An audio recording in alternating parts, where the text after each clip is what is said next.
Donc, pour la méthode des cycles, c'est une méthode aussi indirecte pour calculer delta H d'une réaction.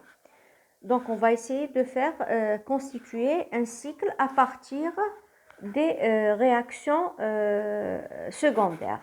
Exemple, vous avez la réaction de CH4 gaz qui vous donne C2H6 gaz plus H2 gaz. Donc ça, c'est une réaction principale. Et on doit la retrouver à partir des données qui sont des réactions secondaires.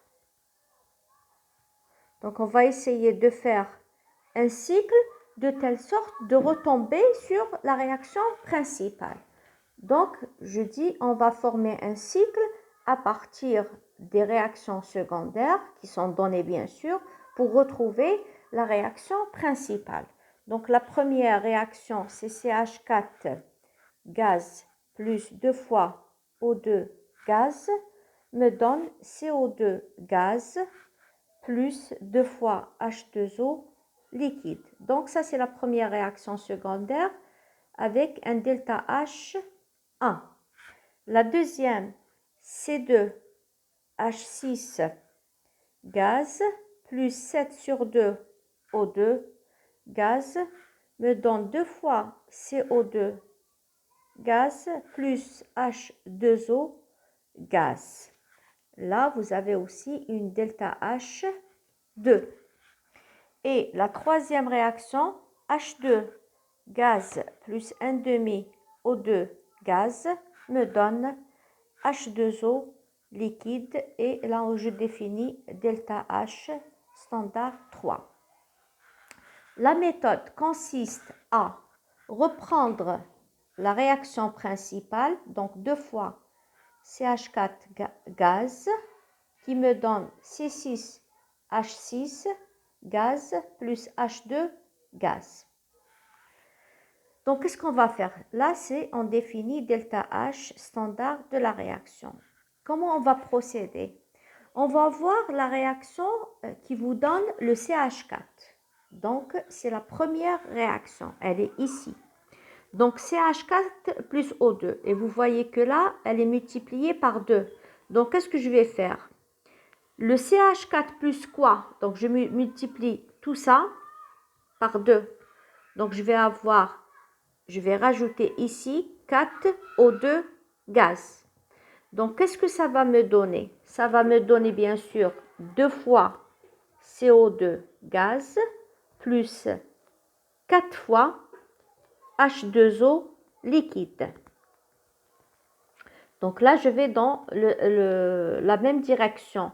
Donc là, il n'y a pas de changement de signe ni quoi que ce soit. Donc, je vais essayer d'écrire. Donc, 2 fois CO2 gaz plus 3 H2O liquide plus, je vais séparer, plus H2O liquide. Donc là, 3H2 CO2 plus delta H3, c'est quoi? C'est la deuxième réaction secondaire qui vous donne quoi? Qui vous donne le C2, pardon, le C2H6. Donc là, j'ai inversé. Donc, je vais mettre moins delta H2.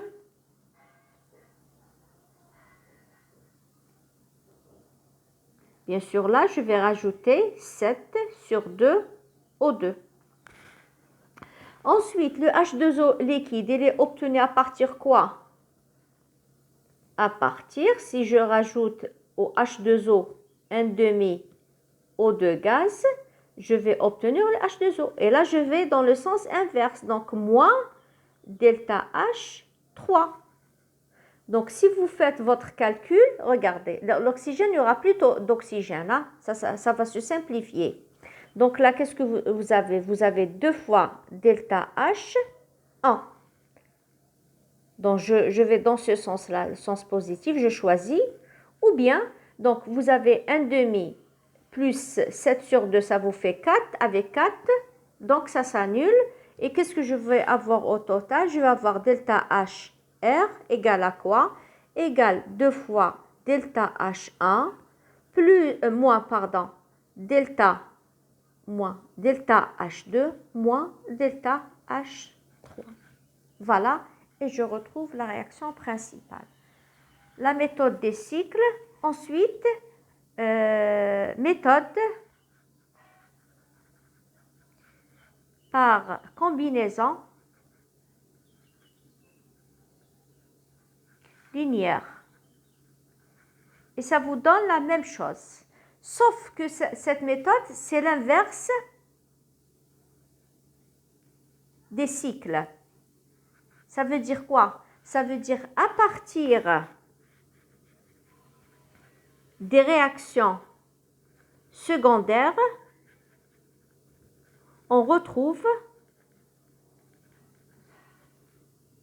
la réaction principale. Je prends le même exemple. Regardez, la réaction principale, elle est là. Et là, vous avez les réactions secondaires. Donc, qu'est-ce que je vais faire? Je vais prendre la même chose. CH4 gaz plus 2 fois O2 gaz me donne CO2 gaz plus 2 fois H2O liquide. Donc là, vous avez delta H1. Bien sûr, dans la réaction principale, vous avez 2 fois CH4. Donc, je vais multiplier par 2. Et là, vous multipliez par 2. OK. Ensuite, si C2H6, il est dans le réactif. Donc, je vais inverser la réaction. Donc, 2 fois CO2 gaz plus 3 H2O liquide me donne C2H6 gaz plus 7 sur 2 O2 gaz.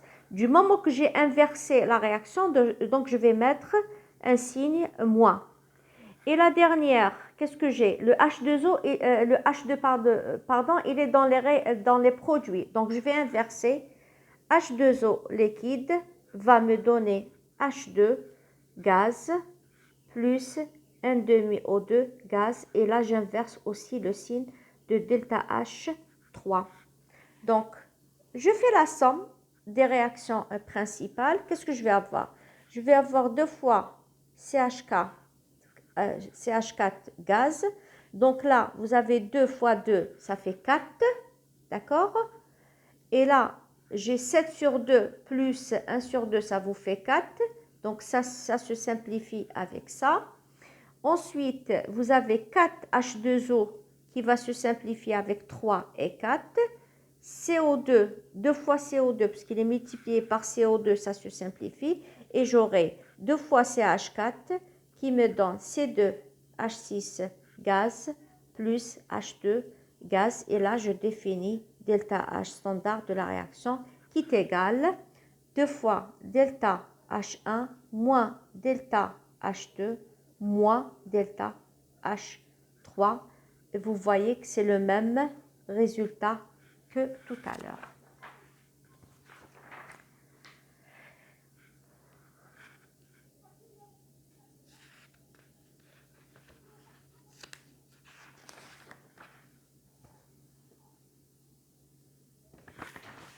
Maintenant, on va voir l'enthalpie delta H de changement d'état. C'est-à-dire vous avez un état qui change. Donc si j'ai un solide A à l'état solide qui passe A à liquide, c'est un changement d'état, c'est le même produit. Donc là, on détermine delta H standard de fusion. ذوبان. Et A, s'il est liquide, il passe à l'état gazeux, donc c'est delta H de vaporisation. Et si j'ai un A qui est solide qui passe à A gaz, vous avez delta H de sublimation. Ça, c'est important parce qu'on aura besoin après. Ensuite, on va voir l'enthalpie d'une liaison.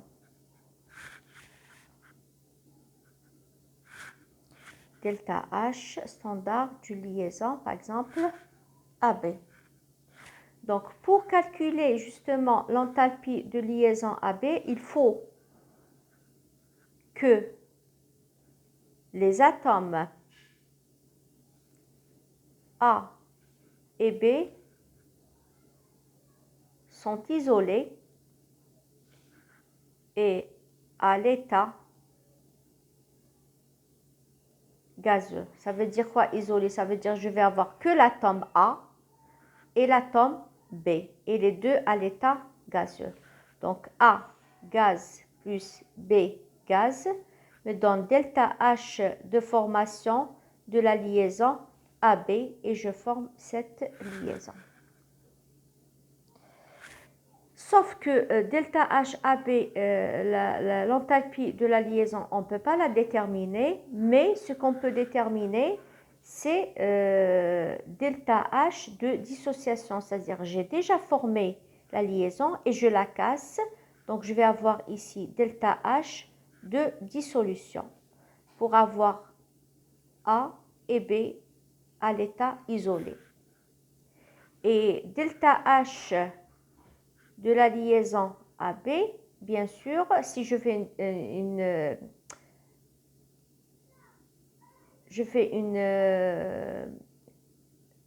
dissolution ou une dissociation de la liaison, donc elle est en signe négatif.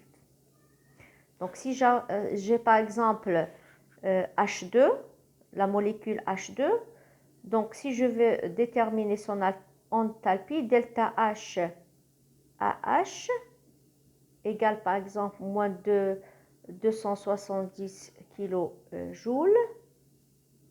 Donc si je la dissocie, je vais avoir H gaz 2 fois H. Donc si j'ai cette valeur, donc ici si je fais une dissociation, je vais mettre moins delta H HA par exemple. Exemple, c'est mieux, ça passe mieux.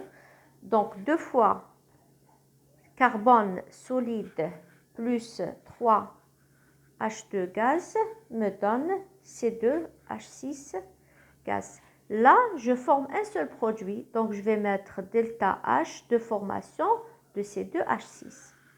Donc si je veux calculer delta H de formation de C2H6, je vais passer par l'enthalpie des liaisons.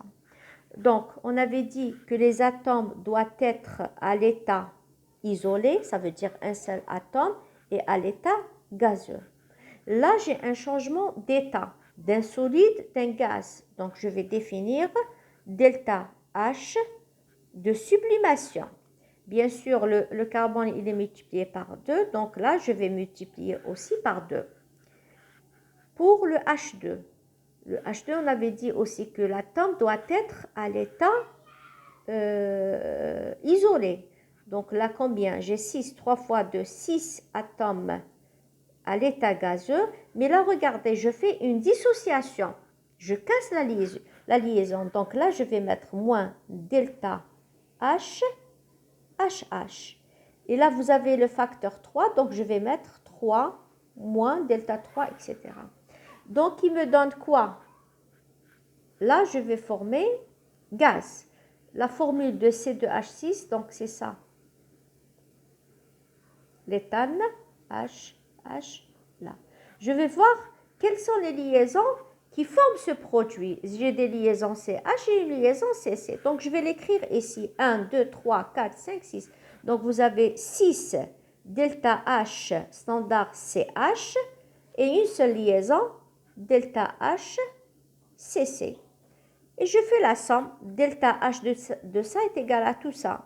Delta H de formation de C2H6 égale 2 fois H de sublimation, moins 3 delta H HH, plus 6 fois delta H CH, plus delta H CC.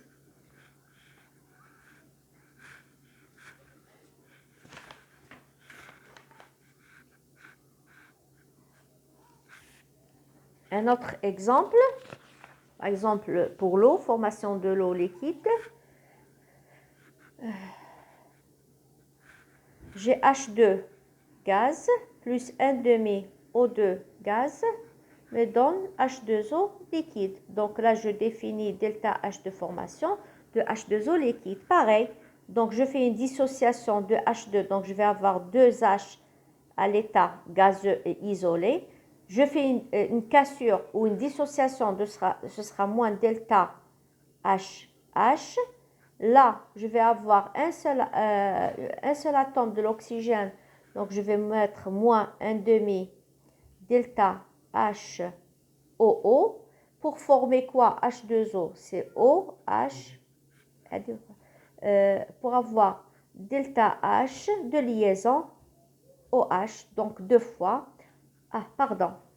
Là, gaz-gaz, ça vous donne H2O gaz. Ensuite, de gaz à liquide, je passe à delta H de vaporisation.